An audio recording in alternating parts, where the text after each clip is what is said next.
Hi everyone, and welcome to the Buffett and Beyond weekly video stock analysis with your host, Dr. Joseph Belmonte and Debbie with the Y. And these methodologies are based on the book Buffett and Beyond, second edition. And this week we're going over Microsft, which we haven't gone over in quite a long time, but it has just received an upgrade, and let's look at the new numbers. And it's trying to regain all-time highs once again, folks. And remember, if you want to live on this beach like Jimmy Buffett once did, you've got to learn how to invest better than Warren Buffett does now. And remember, Warren Buffett says no longer can he outperform the S&P 500 index just because he's managing too much money. Okay, what does Microsoft do? Well, we all know it. We've heard about it. But they're the largest independent maker of software.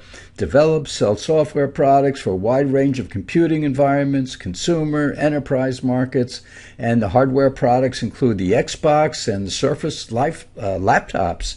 Revenue sources in fiscal 2022, productivity and business processes, 32%, intelligent cloud, 38%, personal computer, 30%, and of course it has its R&D, which is about 12.4% of 22 revenues. And what is pushing this stock higher now is that it jumps into the generative AI, or artificial intelligence lead.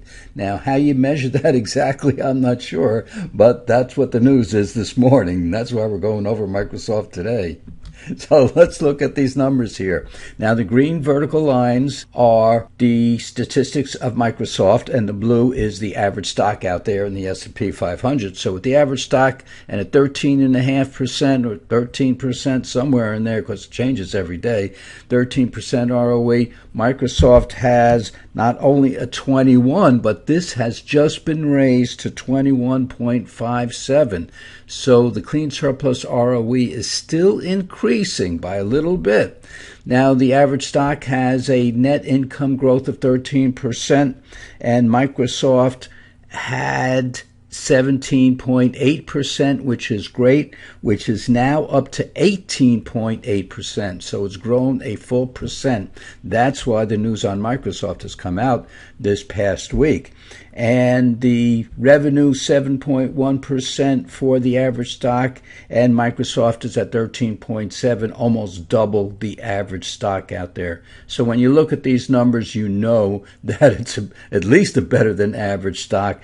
And with that 21.8% now, or 21.57% now, it remains above our 20% threshold, which is one of our top numbers that we look at. So this ROE is still rising. And let's look at the closer numbers there, and we can see, and this 20.5% is now 21.57. So it is going up as we speak. So with the 3-year average of 21.57 and this clean surplus return on equity going up to about 21.57, because this net income, our projections, this net income has gone up about 50%. The net income for this year is about 50 cents over what was anticipated just last week. So yeah, we're seeing these numbers increase even as we speak. Retention rate, we want to see this as high as possible, of course, because we want to make sure that money is going back into itself in order to grow. And it is putting a little bit more money back into itself than it has with the 5-year average. So the 5-year average is 71%. Next year, they're expected to put 73% of what they make back into the company.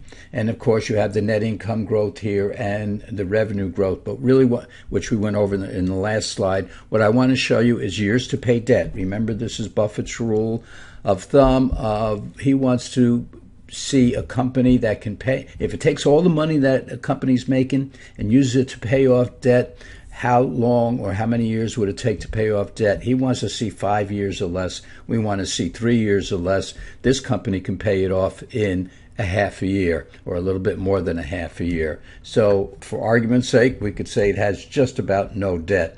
which means if interest rates rise, it doesn't need to take money from itself in order to pay off the increase in interest rates on its debt, because it has such little debt.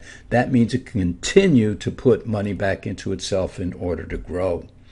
And let's see what the stock has done over the past year to date. So we're just talking about 2023. And with the market up about 16, 17%, this stock is up about 38, 37%. So it is doubling the S&P. Black line is the S&P. So Microsft, this yellow colored line, is doubling the returns, the stock returns of the average stock in the market. And that's what the numbers show us. That's what the clean surplus ROE shows us. And over 5 years, with the market up about 55% or so, this stock is up about 190%. So we're looking at almost 4 times the average stock out there. And you can see how fast it has been coming back. And I just want to go back and show you one thing, and that is the net income. Now, net income is the clean surplus earnings. If you take earnings of any company and subtract out non-recurring items and future liabilities, you come up with the clean surplus net income. And we can see that every year the net income has increased. That's really pretty amazing, folks. You don't see that on too many stocks at all. So that's what we really like about this stock, and that's what keeps the clean surplus return on equity way up there. Now, we can see about 6-7 years ago, it had fallen. We had taken this out of our growth portfolio, in fact, out of all our portfolios, and now it is back in our dividend growth and income portfolio and our defensive portfolio, and will probably be back in our growth portfolio as we go along the rest of this year. So yeah, Microsft is doing very well, folks. So remember, we're watching the sunrise here on this very, very calm day, or very calm morning, I should say, because it's practically dark out there. Sun is just starting to rise up. So folks, if you want to live on this beach like Jimmy Buffett once did, then you've got to learn how to invest even better than Warren Buffett does now. Okay, folks, you stay safe. We'll see you back here next time.